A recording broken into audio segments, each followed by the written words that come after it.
How does this new spot at Dallas Love Field compare to the OG DFW Founders Plaza? Of course, it's hard to make a comparison. Let's take a look. At Dallas Love Field, the biggest aircraft you'll see is the 737 and the A319. And at DFW, that's where you find all the heavies.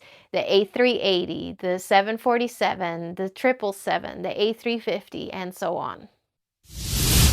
Proximity to the runway. At Dallas Love Field, you don't need as much zoom. You feel like you're right in the action. You have a view of the runway from start to end.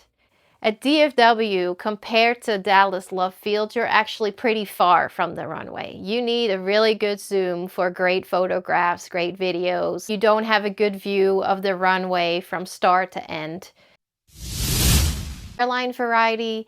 At Dallas Love, you don't have as much variety of airlines. At DFW, there's over 25 different airlines that you can spot. At Dallas Love, it's mostly Southwest Airlines, Southwest, Delta, JSX, and private aviation. At DFW, there are over 25 passenger airlines that fly there. Amenities. Most spotting areas do not offer a bathroom, so they are equal in that.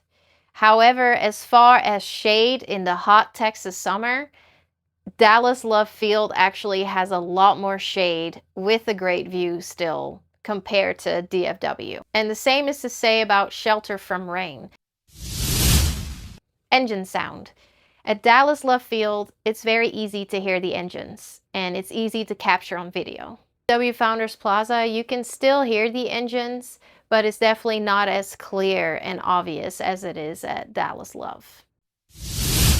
So both spotting areas are great. Really, it comes down to what you're most interested in, and of course, what the weather is that day you're plane spotting.